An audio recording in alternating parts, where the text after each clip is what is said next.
We hear poverty a lot in our lives. However, unlike many people think, poverty isn't just about money. Poverty often refers to people that fail to meet the minimal requirements necessary to sustain a healthy existence. When we talk about this topic, we're talking about multiple issues: lack of income and resources, hunger and malnutrition, ill health, limited access to education, homelessness, unsafe environment, social discrimination, and etc. By 2013, as part of the United Nations Sustainable Development Goals, global leaders aim to eradicate extreme poverty for all people everywhere. In fact, the world has made huge strides in overcoming global poverty. Since 1990, more than 1.2 billion people have risen out of extreme poverty. Now, 9.2% of the world survives on less than $1.9 a day, compared to nearly 36% in 1990. But the COVID-19 pandemic threatens to reverse years of progress in the fight against global poverty and income inequality, and it jeopardizes the future of a generation of children. COVID-19 drove an additional 97 million people into extreme poverty in 2020, according to World Bank estimates. More than a year into the pandemic, the World Bank stresses that there is still much we don't know concerning its impact on global poverty in 2021. When families move out of poverty, children's health and well-being will improve.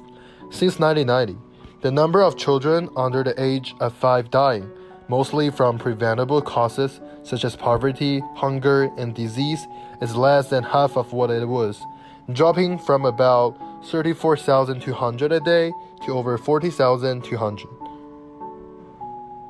Why is poverty a problem? Poor people suffer both physically and mentally from poverty. They suffer physical pain that comes with too little food and long hours of work.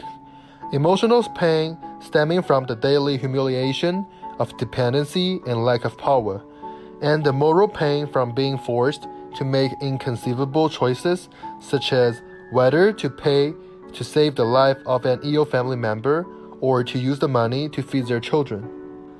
More importantly, poverty will impact the next generation. Children living in poverty are especially vulnerable populations. They underestimate their intelligence and capabilities, which then becomes a self-fulfilling prophecy that strangles, if not destroys, their ability to advance. Perhaps more damaging in the long term are the findings from studies on how people feel about themselves when they live in poverty. It's not difficult to understand that they're less confident in their ability to succeed, leading to a decreased professional and educational attainment, depression, and anxiety. Studies also report a negative self-stereotyping effect, whereby people in long-term poverty believe themselves to be fundamentally flawed. Statistically, a great majority of the world's human beings live in a condition of poverty that's difficult to comprehend. They live without access to clean water, electrical power, or reliable food sources. Living in poverty creates a scarcity mindset and may rob individuals of the ability to plan for a better future. Because they can only provide for themselves from one day to the next, and are constantly lacking financial resources, they lose their long-term perspective. The scarcity mindset heightens and perpetuates the problems and issues surrounding poverty. This is where poverty trap happens. The existence of poverty trap makes things even more difficult. Poverty trap is a spiraling mechanism which forces people to remain poor.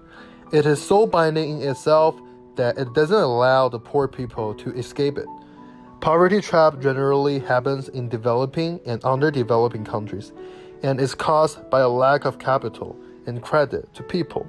Many factors contribute to creating a poverty trap, including limited access to credit and capital markets, extreme environmental degradation, which depletes agricultural production potential, corrupt governance, capital flight, poor education systems, disease ecology, lack of public health care, war, and poor infrastructure.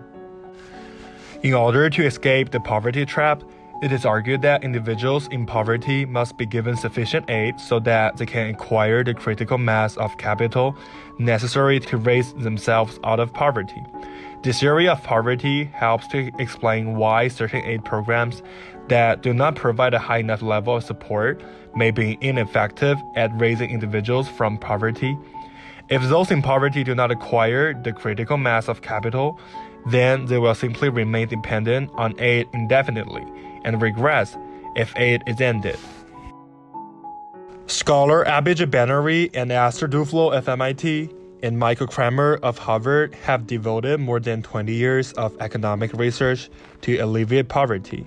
In studying problems like education deficiencies and child health, the economists search for evidence about which interventions can resolve them and seek practical ways to bring good treatments to scale.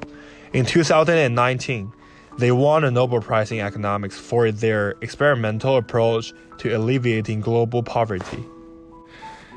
In brief, their research involves dividing poverty into smaller, more manageable questions. For example, the most effective intervention for improving educational outcomes or child health. In the mid-1990s, Michael Kramer and his colleagues used field experiments to test certain measures that could possibly improve students' academic performance in Western Kenya. Abhijit Banerjee and Esther Duflo, often with Michael Kramer, soon performed similar studies of other issues and in other countries. With success in all countries, their methods now are widely used in developing countries. According to Nobel Prize website, as a direct result of one of their studies, more than 5 million Indian children have benefited from effective programs of remedial tutoring in schools. Another example is the heavy subsidies for preventive healthcare that have been introduced in many countries. These are just two examples of how this new research has already helped to alleviate global poverty. It has also great potential to further improve the lives of the worlds of people around the world. Alright, this is the end of today's Poverty Lab. Please make sure to subscribe us if you are interested in poverty problems.